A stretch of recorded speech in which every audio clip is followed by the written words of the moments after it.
SUP মানে হল উপরে এবং এসইউবি হয় নিচে। এখানে 2 এর সাথে ওটা কেটে পিছনে দিতে হবে। সেভ করি তো যেই জিনিস নিচে নিতে হবে তার জন্য সাবস্ক্রিপ্ট ট্যাগ। এখানে আমরা পেজটা রিফ্রেশ করলাম এবং এখানে দেখেন 2 নিচে এসেছে এবং সুপারস্ক্রিপ্ট ট্যাগ উইটা উপরে চলে গেছে এবং সাবস্ক্রিপ্ট ট্যাগটা নিচে এসে পড়েছে। এতক্ষণ আমরা দেখলাম দুইটা ট্যাগ, সাবস্ক্রিপ্ট ট্যাগ এবং সুপারস্ক্রিপ্ট। এটার পর আপনাদের বলি একটা ব্রেক ট্যাগ হয়, এখানে আপনারা দেখছেন আমি এখানে সুপারস্ক্রিপ্ট ট্যাগের পরে নেক্সট লাইনে সাবস্ক্রিপ্ট ট্যাগ লিখেছি, কিন্তু এটা ওইটার সামনেই এসে পড়েছে। এটা সামনে এসে পড়েছে, আমি চাই এটা নেক্সট লাইনে আসে।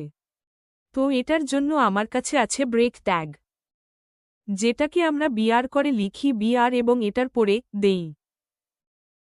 এটা দেওয়া জরুরি না, অপশনাল স্ল্যাশ লাগানো আপনি না লাগালেও হব।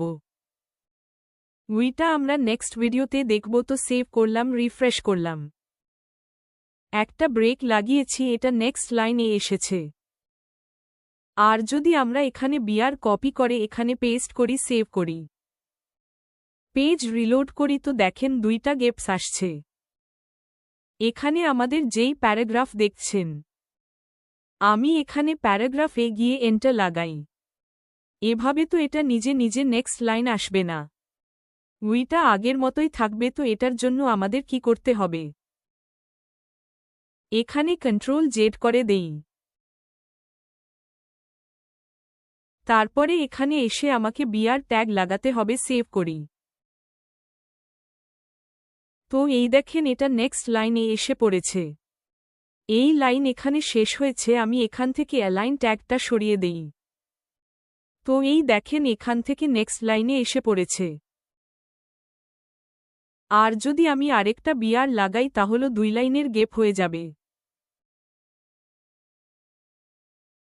তো দেখেছেন আপনারা ব্রেক ট্যাগ কিভাবে কাজ করে। যেমন হ্যালো ওয়ার্ল্ড, প্রথমে অ্যালাইন ট্যাগ সেন্টার করে দিলাম, কিন্তু আমি চাই ওয়ার্ল্ডটা নেক্সট লাইনে যাতে আসে। যদি আমি এভাবে এন্টার মারি তাহলে কিছু হবে না, দেখেন কিছুই হয় নাই। কিন্তু যদি আমি এখানে বিআর ট্যাগ লাগাই তো এটা অটোমেটিক নেক্সট লাইনে এসে পড়েছে। দেখেছেন আপনারা ব্রেক ট্যাগ কিভাবে কাজ করে। এখন যেটা লাস্ট জিনিস আছে সেটা